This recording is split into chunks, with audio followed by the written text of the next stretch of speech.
அளவிலா கருணையும் நிகரற்ற அன்புடையவனுமாகிய எல்லாம் வல்ல அல்லாஹ்வின் திருப்பெயரை கொண்டு ஆரம்பம் செய்கின்றேன்.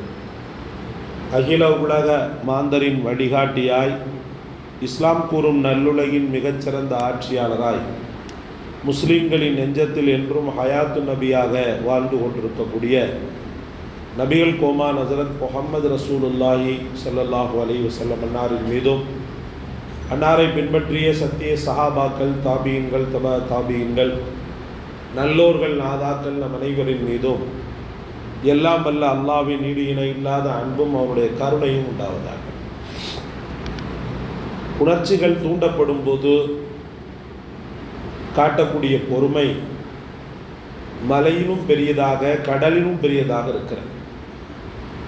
சும்மாவே ஒருவர் இருந்து கொண்டு நான் பொறுமையாக இருக்கிறேன் என்பவரை விட, கோபத்தை உண்டு பண்ணக்கூடிய நேரத்தில் நியாயமற்ற கோபத்தை அவர் ஏற்படாமல் பொறுமையோடு அல்லாஹ்வை பயந்து அவர் சகிப்புத்தன்மையோடு இருந்து கொள்வது அவருக்கு ஒரு பெரும் சிறப்பை பெற்றுத்தரக்கூடியதாக இருக்கிறது. பொறுமை என்பது 2 விஷயங்களில் ரொம்ப அதிகமாகவே இருக்க வேண்டும். 3 விஷயங்களில். ஒன்று, அல்லாஹ்வை வழிபட்டு அவன் கட்டளைகளை பின்பற்றும் போது ரொம்ப அதிகப்படியான பொறுமை இருக்க வேண்டும். நீங்கள் வரக்கூடிய தொழுகை இருக்குது பாருங்க, இந்த தொழுகையும் ஒரு பொறுமை சம்பந்தப்பட்டது தான். அதனால தான் அவசர கதியில் தொழுபவனுடைய தொழுகையை இப்லீஸ் அப்படியே பறித்து கொள்கிறான், அவனுக்கு பிடித்தமானதாக எடுத்துக்கொள்கிறான் என்று பெருமானார் ஸல்லல்லாஹு அலைஹி வஸல்லம் அவர்கள் சொன்னார்கள். பொறுமையோடு நிதானத்தோடு தொழுபவனுக்கு அல்லாஹ் தஆலா தரக்கூடிய பெரிய நேமத் என்னன்னா, கபருடைய அதாபில் இருந்து அவனை அல்லாஹ் பாதுகாக்க. யார் நிதானத்தை தொழுகையிலே கடைபிடிக்கிறார்கள், இமாம் கஸாலி சொன்னாங்க, அவருக்கு அல்லாஹ் ரப்புல் ஆலமீன் ஒரு வாக்கு ஒன்று அளிக்கிறான். எப்படி வாக்கு அளிக்கிறான்டா, எப்படி நீ நிறுத்தி நிறுத்தி நிறுத்தி என்னுடைய இபாதத்தை நீ செய்கிறாயோ, அதே போல உனக்கு எந்த விதமான விஷஜந்துக்கள், கபரில் ஏற்படக்கூடிய கடும் கடும் பயங்கரங்களை எல்லாம் இருந்து நாம் என்ன செய்வோம், நிறுத்தி விடுவோம், தடுத்து விடுவோம் அப்படின்னு சொல்லிட்டு அல்லாஹ் சொல்வதாக இமாம் கஸாலி ரஹ்மத்துல்லாஹி அலைஹி சொல்லுவாங்க. அப்போ வழிபாடுகளில் பொறுமை தேவை. பாவமான காரியங்களில் நீங்குவதற்கு பொறுமை ரொம்பவுமே அவசியம். பாவமான காரியங்களை ஒருவர் செய்யும் போது அவசரப்பட்டு தான் அந்த காரியத்தை செய்வார், பாவத்தை செய்வார். நிதானத்தோடு இருப்பவர், ஆகா நம்ம பின் விளைவுகள் இப்படிலாம் இருக்குதே, நம்ம இதையெல்லாம் நம்ம யோசிக்காமல் செய்கிறோமே, ஏன் இப்படி பண்ணணும், நம்ம இது ஷரியத்துக்கு முரணானதல்லவா, இப்படி நான் செஞ்சிட்டேன்னு சொன்னால் இவ்வளோ விளைவுகள் நமக்கு ஏற்படும் அல்லவா அப்படின்னு சொல்லி அந்த பாவத்தை விட்டுளிப்பதற்கு கண்டிப்பாக பொறுமை தேவை. அல்லாஹ்வின் கலா கதிரை ஏற்றுக்கொள்ளும் போது ரொம்பவே தேவை. ஏன்னா சும்மாவே இருக்கக்கூடியவர் பொறுமைசாலின்னு சொல்ல முடியாது. அல்லாஹு தஆலா தக்தீரில் ஒரு விதமான சூழலை ஏற்படுத்தி விடுறான். அப்போ அந்த நேரத்தில் அவர் காட்டக்கூடிய பொறுமைக்கு நிச்சயமான வெற்றி உண்டு. பொறுமை தவறி நடக்கும்போது என்னென்ன விபரீதங்கள் ஏற்படும் அப்படின்றத அவர் உணர்ந்திருக்கணும். அதைத்தான் அல்லாஹ் ரப்புல் ஆலமீன் குர்ஆனில், யா அய்யுஹல்லதீன ஆமனு ஸ்தஈனு, ஈமான் கொண்ட மக்களே, நீங்கள் இறைவனிடத்தில் உதவி தேடுவதாக இருந்தால் பிஸ்ஸப்ரி வஸ்ஸலா, பொறுமையை கொண்டும் சகிப்புத்தன்மையை கொண்டும் தொழுகையை கொண்டும் நீங்கள் உதவி தேடுங்கள். இன்னல்லாஹ மஅஸ்ஸாபிரீன், அல்லாஹ்வும் பொறுமையாளர்களோடு தான் இருக்கிறான். ஆத்திரப்படக்கூடியவன் என்ன அமல்கள் செஞ்சாலும் சரி அவனோடு இறைவன் இருக்க மாட்டான். கோபக்காரன் என்னதான் பெரிய பெரிய பெரிய தேர்ச்சி பெற்ற அமல்களை செய்து அவன் பெரிய ஹாஜி பட்டம்லாம் வாங்கியிருக்கிறான், ஆனாலும் ரப்புல் ஆலமீன் அவன்கிட்ட ஒரு நிமிடம் கூட இருக்க மாட்டான். ஏன்னா பொறுமை அவனிடத்தில் இல்லை, சகிப்புத்தன்மை இல்லை. எப்போது கோபம் கொந்தளிக்கிறதோ அப்பவுமே இவன் பைத்தியமாக மாறிடுவான். சில பேருக்கு பார்த்தீங்கன்னா உச்சக்கட்ட கோபத்தில் என்ன வார்த்தை வருன்னே தெரியாது, மனைவியை போட்டு அப்படி திட்டுவான். சகோதரர்களே, ஒரு தன்மானம் மிக்கவள்ளவோ, ஒரு மூமின்லோ, ஒரு மனிதன்லோ அப்படின்ற சிந்தனைகள் வராது. காட்டு கத்தல், காட்டு கூச்சல் போட்டு என்ன செய்வான்டா, மனைவியினுடைய கண்ணியத்தை கெடுப்பான். அதே போல் பிள்ளையினுடைய கண்ணியத்தை கெடுப்பான். அப்போ அப்படி இருக்கையில் மனைவி மக்களே ஒன்றை தங்க மாட்டாங்க, அல்லாஹ் எப்படி தங்குவான்? அதுதான் அல்லாஹ் ரப்புல் ஆலமீன் மஅஸ்ஸாபிரீன், இன்னல்லாஹ மஅஸ்ஸாபிரீன், பொறுமையோளர்களோடு தான் அல்லாஹு தஆலா இருக்கிறான் என்பதை திட்டவட்டமாக சொல்கிறான். ஒரு முறை ஒரு கபர் ஒன்று, அந்த கபருக்கு அருகாமையில் ஒரு பெண்மணி உட்கார்ந்து அழுது கொண்டிருக்கிறார். அழுகன்னா அழுக, அப்படி ஒரு அழுகிறாங்க. அதாவது ஒப்பாரி வைத்து அழுகிறாங்க. நீ இப்படி இருந்தியே அப்படி இருந்தியே, அது அநேகமாக அவங்களுக்கு மகனாக இருக்கலாம். இப்படி இருந்தியே அப்படி இருந்தியேன்னு சொல்லி அந்த கபரை போட்டு ஒரு மாதிரியாக பண்ணுறாங்க. அப்போ பெருமானார் ஸல்லல்லாஹு அலைஹி வஸல்லம் அவர்கள் அந்த இடத்துல கடந்து போகும்போது, யா இஹ்வத்தி, ஓ சகோதரியே, சுபிரி, நீங்கள் பொறுமை செய்யுங்க, சகிப்புத்தன்மையை மேற்கொள்ளுங்க, தகாத வார்த்தைகள் உங்கள்கிட்ட இருந்து வருது, நீங்கள் சகிப்புத்தன்மையை மேற்கொள்ளுங்க அப்படின்னு சொல்லிட்டு சொன்னாங்க. உடனே அந்த பொம்பளை வந்து அவசரப்பட்டு என்ன பண்ணுறாண்டா, எனக்கு வந்த கேடு உனக்கு வந்துச்சுன்னு சொன்னால் நீ இப்படி தான் இருப்பியா, எனக்கு வந்த கேடு உனக்கு வந்தால் தெரியும் அப்படின்னு சொல்லி திட்டிடுறான். திட்டுனா அந்த அம்மாவுக்கு வந்து ரசூலுல்லாவை பார்க்கல, முன்பின் பார்க்கல. அந்த அம்மா வேறு வகையாக யார் மூலமாகவும் இஸ்லாத்துக்கு வந்திருக்கிறாங்க, ரசூலுல்லான்னு தெரியாது. அதனால் ஆத்திர உணர்ச்சி மேலோங்க பெருமானார் ஸல்லல்லாஹு அலைஹி வஸல்லம் அவருடைய உள்ளத்தை உடைத்து விடுகிறார். பெருமானார் ஸல்லல்லாஹு அலைஹி வஸல்லம் அவர்கள் சரின்னு சொல்லிட்டு அவ்வாடுக்கு போயிடுறாங்க. அப்போந்தான் அங்கே இருக்கக்கூடிய மக்கள் வந்து அடி பாதகத்தி, என்ன காரியத்தை பண்ணிட்ட, நபிகள் நாயகம் ஸல்லல்லாஹு அலைஹி வஸல்லம் அவங்கள அல்லவா உன்கிட்ட வந்து பேசினாங்க, அவங்க பொறுமையாக இருன்னு சொன்னது தப்பா, நீ எப்பேற்பட்ட வார்த்தையெல்லாம் சொல்லி அவங்கள வந்து மனசை உடைச்சிட்ட அப்படின்னு ஒன்று அந்த அம்மா என்ன பண்ணுறாங்க, கண்ணை துடைச்சிட்டு ஓடுறாங்க. பெருமானார் ஸல்லல்லாஹு அலைஹி வஸல்லம் ஓடுறாங்க.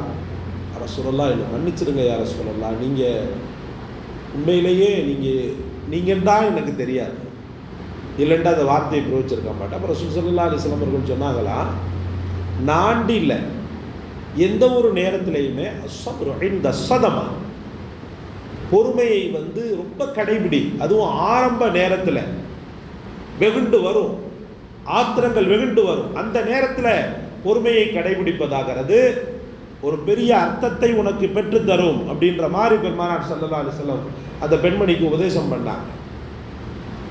இந்த உலகத்தில் சபருக்கு மிகச்சிறந்த எடுத்துக்காட்டாக அய்யூப் அலைஹிஸ்ஸலாம் அவர்களை சொல்லலாம். ஒரு மூமின் எப்படி இருக்க வேண்டும் என்பதற்கு அவங்க பாடம் எடுப்பாங்க. நல்லா புரிஞ்சுக்கிறணும். ஒரு சின்ன அசம்பாவிதம் நடந்துருச்சுன்னு வச்சுக்கிறேங்க, மனைவிட்ட சொல்லுவான், மக்கள்கிட்ட சொல்லுவான், சுற்றஞ்சூழ அத்தனை பேர்கிட்டையும் சொல்லி புலம்புவான்.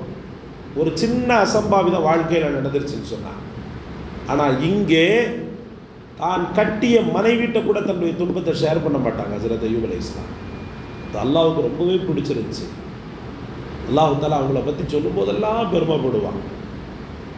நம்மள்கிட்ட தான் எல்லாத்தையும் சொன்னார் அவர் அப்படின்னு சொல்லுவான். நீ இறைவன்கிட்ட புலம்பலாம், அது பொறுமை அப்படின்லாம் இல்லை. நீங்கள் நல்லா பார்த்தீங்கன்னா உங்களுக்கு ஏற்பட்ட துன்பத் துயரங்களுக்கு இறைவன்கிட்ட நீங்கள் மணிக்கணக்காக புலம்பலாம். அல்லாஹ் தஆலா அப்பா காது வலிக்குதுப்பா போதும் அப்படின்றது அல்ல. நீங்கள் எவ்வளவு சொன்னாலும் ரப்புல் ஆலமீன் அதை அனைத்தையும் பரிசீலனை செய்வான். நீங்கள் கேட்கக்கூடிய துவா பதிவு செய்யப்படுகிறது. நல்லா புரிந்து கொள்ளணும். நீங்கள் கேட்கப்படக்கூடிய துவா பதிவு செய்யப்படுகிறது. ஏன் தெரியுமா? ஒன்று இம்மையில் கொடுக்கப்பட, அப்படி இல்லையா மறுமையில் கொடுக்கப்பட, இல்லைன்னா கொஞ்சம் பின்னாடி கொடுக்கப்பட. மீனஸ் இருக்கிறாங்களா? தண்ணி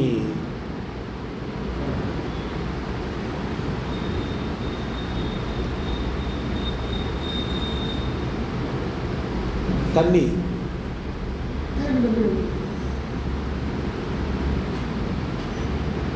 இம்மையில் கொடுக்கப்பட, இம்மையில் வந்து அல்லாஹ் பின்னாடி கொடுக்கணுன்ற அந்த ஒரு தியரியில் இருந்திருப்பான்.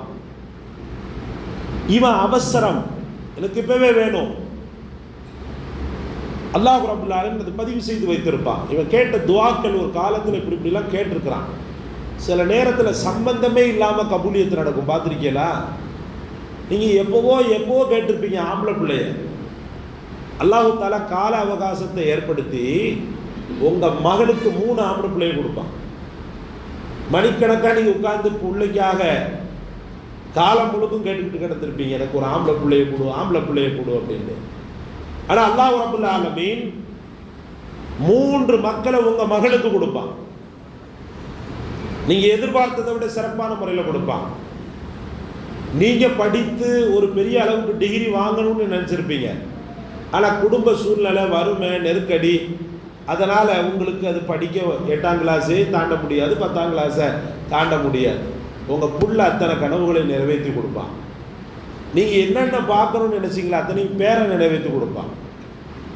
எனக்கு ஒரு சொந்த வீடு இருந்தால் நல்லா இருக்குமேனு கேட்டிருப்பீங்க அல்லாட்ட. ரப்பு எவ்வளோ பெரிய கருணையாளம் பாருங்கள். நீங்கள் வாழக்கூடிய காலகட்டத்தில் உங்கள் இரத்த ஓட்டம் துடிப்பாக இருக்கின்ற நேரமெல்லாம் உங்களை வாடகை வீட்டில் வச்சுருப்பான். நீங்கள் ஓய்வெடுக்கக்கூடிய அந்த நாளை அல்லாஹ் ரப்புல் ஆலமீன் சொந்த வீட்டில் கழிக்க வைப்பான். அப்போ தாமதம், ரசூலுல்லாஹி ஸல்லல்லாஹு அலைஹி வஸல்லம் சொல்லுவாங்க, ஒரு துஆவை தாமதம் செய்யப்படுகிறது நிச்சயமாக கொடுப்பான் அல்லாஹ் தஆலா. அல்லாஹ்னு பேர் சொன்னவன் இல்லையா, அவன் லா இலாஹ இல்லல்லாஹ் சொன்னவன் இல்லையா, அவனுடைய துஆவை எப்படி விலனுக்கேற்ற நீராக ஆக்க முடியும்? அவன் சிலைகிட்ட கேட்டானா, வானத்திட்ட கேட்டானா, பூமிகிட்ட கேட்டானா? என்னதானே கேட்டான். அவன் துவாவை எப்படி கபூல் செய்யாமல் இருக்க முடியும்? சில பேர் சொல்லுவாங்க சில பேருடைய துவா கபூல் ஆகாதுன்னு. பைத்தியக்காரத்தனை, அதெல்லாம் கபூல் ஆகும். எப்படி ஆகுன்றதுலாம் பிரச்சனை. உடனடியாக சில பேருக்கு ஆகிடும், சில பேருக்கு தாமதமாகும், சில பேருக்கு மறுமை நாளில் கொடுக்கப்படும். புகாரில் ஒரு அற்புதமான ஹதீஸ் ஒன்று வருகிறது. மறுமை நாளில் அள்ளி வழங்குவான், நிரந்தர உலகத்தில் அள்ளி வழங்குவான்.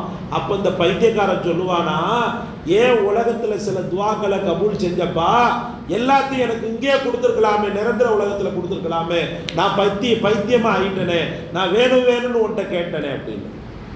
இந்த வாக்கியம் சாதாரணமானதா? பொறுமைக்கு ஆண்டவன் கொடுக்கக்கூடிய பெரும் பரிசு இது. எப்படி நீங்களா முடிவு பண்ணுவீங்க?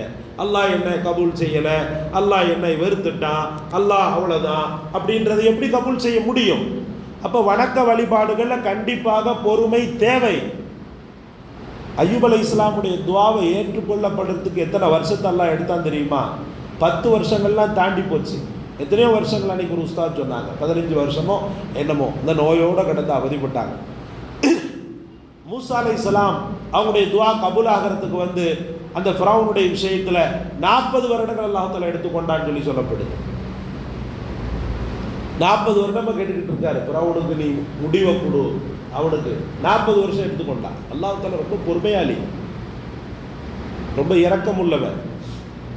அதனால் நீங்கள் அழிச்சிருந்த உடனே வருகிறது நெருப்பு, அது எதிரியை பஸ்பமாகி விட்டது, அதெல்லாம் படத்தில் தான் நடக்கும், நிஜத்தில் நடக்காது. எப்பேற்பட்ட எதிரியை நீங்கள் அழிக்கணும்னு சொல்லி கேட்டாலும் அல்லாஹு தஆலா தருணம் வராத வரைக்கும் அழிக்க மாட்டான், ஒருத்தனை அழிச்சிருவான். பெற்ற தாய் தகப்பனை நோவினைப்படுறான் பாருங்க, இந்த நபருக்கு அழிவு காலம் நிச்சயம், கூடிய விரைவில் நடந்துடும். அதுக்கெல்லாம் நேரம், நட்சத்திரம், நாள் அதெல்லாம் பார்க்க மாட்டான் அல்லாஹு தஆலா, கூடிய விரைவில் நடந்துடும். எத்தனையோ பேரை நம்ம பார்த்துருக்கோம், பெற்ற தாய் தகப்பனை நிந்தித்து வாழ்பவனை உலகத்தில் புனிஷ்டா வைக்கித்த எத்தனையோ பேரை நம்ம பார்த்துருக்கோம் உலகத்தில். நம்ம வயது என்ன பெரிய வயதா? 70-80 வயசா? நம்ம காலத்திலேயே எத்தனையோ பேரை பார்த்துருக்குறோம்டா. அப்போ வயதானவங்க எத்தனை பேரை பார்த்துருப்பாங்க? தாய் தகப்பனை நிந்திப்பவன், தாய் தகப்பனை ஒதுக்குபவன், தாய் தகப்பனை தூரமாக்குபவன், தாய் தகப்பனை வீட்டை விட்டு விரட்டுபவன், இவர்களுக்கெல்லாம் விமோச்சனமே கிடையாது. அவன் எப்பேற்பட்ட கொம்பனாக இருந்தாலும் சரி, ராஜாதி ராஜாவாக இருந்தாலும் சரி, அமால்கள் அனைத்துமே தாய் தகப்பனின் திருப்தியில் தான் அமைக்கப்படுகின்றன. மா பாப் கா खिदमत खुदा मिलता है, माँ बाप का खिदमत से खुदा मिलता है. நீ खुदाவை போய் வெளியெல்லாம் போய் தேடி திரியணுன்ற அவசியம் இல்லை. தாய் தகப்பனுக்கு ஒழுங்கா பணிவிட செய்ப்பா, உனக்கு खुदा मिलता, உனக்கு खुदा கிடைச்சிரும்னு சொல்லி சொன்னாங்களாம் உருதுல ஒரு அறிஞர். அவ பெற்ற தாய் தகப்பனின் மீது நாம் காட்டக்கூடிய கரிசனையும் அன்பும் அக்கறையும் அமால்கள் செய்யக்கூடிய காரியமாற்றுதலை விட சிறந்த காரியத்தை ஆற்றிடும், சிறந்த காரியத்தை ஆற்றிடும். அவங்க மேல ரொம்ப பொறுமையாக இருப்பது, அவங்க உடல்நிலை பாதிக்கப்பட்ட நேரத்தில் அவங்களுக்கு ஏற்படக்கூடிய அசௌகரியங்களை சகித்து கொள்வது, அந்த மாதிரி பிள்ளைகள் அல்லாஹ் நமக்கு எல்லாத்துக்கும் நசீபாக்கணும்னு துஆ செய்யுங்க. அப்ப அந்த நேரத்தில் பொறுமை காப்பது, அந்த நேரத்தில் பொறுமையோடு ஒருவர் செய்யணும். சங்கடங்கள் வரும்போது தான் பொறுமைக்கு வேலையே. சும்மா நான் பொறுமையாளி அப்படின்னு ஒருத்தர் இருக்கிறார், அந்த நேரத்தில் அவனை நீங்கள் பொறுமையாளின்னா சொல்ல முடியாது. சங்கடங்கள் சூழும் போது, சவால்கள் சூழும் போது அதில் இருந்து எப்படி காரியம் மாற்றுறான், அவன் தான் உண்மையான பொறுமையாளி. அவனோடு தான் அல்லாவும் இருக்கிறான் என்று சொல்லப்படுகிறது. அவனோடு தான் அல்லாவும் இருக்கிறான். அன்பிற்குரிய அல்லாஹ்வின் பெருமக்களே,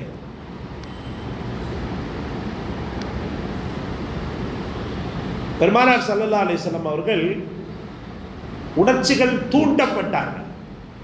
உணர்ச்சிகள் அவர்களுக்கு தூண்டப்பட்டு கொண்டே இருந்தன. முடி முடி முடி, என்ன செய்ய போற அப்படின்ற மாதிரி எல்லாம் பெருமானார் ஸல்லல்லாஹு அலைஹி வஸல்லம் அவர்களுக்கு உணர்ச்சிகள் தூண்டப்பட்டன. எவ்வளவு சாதாரணமாக, சாதுரியமாக, சபராக கடந்து சென்றார்கள். உங்களுக்கோ எனக்கோ ஒருத்தன் கல்லால் அடிச்சு அவனை பார்க்குற பார்வை எப்படி இருக்கும்? நமக்கு ஒருத்தன் நம்மளை பார்த்து கல்லை விடுங்க, ஒருத்தன் முறைக்கிறான். அன்னைக்கு ஒரு நபர் முறைச்சாரு. அங்கே இருக்கும்போது என்னால் அது சும்மா நம்மளை பார்த்து முறைக்கிற மாதிரி இருக்கு. என்னையா முறைக்கிறேன்னு கேட்டேன். அந்த நேரத்தில் பைத்தியக்கார மூளை வேலை செய்ய மாட்டேங்குது. கோபம் தான் வெகுண்டது. சம்மந்தம் இல்லாமல் என்னை பார்த்து முறைச்சே பார்த்துட்டு இருக்கிறான் இருந்தால் எவன் இவன் அப்படின்னு சொல்லி என் மூளை என்ன செய்யுது? அவசரப்படுது. திட்டு, பேசு. ஆனால் இங்கே ஒரு பெருமகனாரை ஊரே சேர்ந்து கல்லால் அடித்து துவம்சம் செய்கிறது. முடித்தார்களா? இதுல அவங்களுக்கு எல்லா சமயங்களும், அவங்களுக்கு எல்லா ஒரு அழகான சிச்சுவேஷனும் வந்துச்சு. மலக்குகள் வந்தாங்க, புரட்டிடுறோம்னாங்க ஜிப்ராயில். இந்த ஊரையே நாங்கள் புரட்டுகிறோம். நீ சொல்லுங்க யார சொல்லலாம். சையதுனா முஹம்மது ரசூலுல்லாஹி ஸல்லல்லாஹு அலைஹி வஸல்லம் தேவை கிடையாதுட்டாங்க. தேவை கிடையாது, மலக்குகளுடைய உதவி தேவையில்லை எனக்கு, அப்படி புரட்டுன்ற அவசியமும் இல்லை. இவர்கள் ஹிதாயத்து பெறாவிட்டாலும் இவர்களுக்கு பின்னாடி வரக்கூடிய சந்ததியினர் ஹிதாயத்து பெறுவார்கள் என்பது பொறுமையினுடைய வெளிப்பாடு இல்லாமல் வேற என்ன சொல்ல முடியும்? சொல்லுங்களேன். இதெல்லாம் சகிப்புத்தன்மையின் உச்சம். கல்லால் அடிச்சு துவம்சம் பண்ணிருக்கிறான், ரத்தம் ஓடுது, மானம் போயிடுச்சு. கண்ணியமான முறையில் நடை போட்டவங்க தளர்ந்த நடை போடுகிறார்கள். ஏறெடுத்து பார்க்க முடியல மக்களை, அவ்வளவு காயங்கள். அந்த நேரத்தில், கையேறு நேரத்தில் இவங்க துவா செஞ்சிருந்தா நிச்சயமா கபூலியத்தை கொடுத்திருப்பாங்க. ஒரு பெரிய குறையாவே அல்லாஹ் எடுத்திருக்க மாட்டான். நூஹுடைய கூட்டத்தை அழிக்கவில்லையா? லூத் அலைஹிஸ்ஸலாமுடைய கூட்டத்தை அழிக்கவில்லையா? வேற யாரு?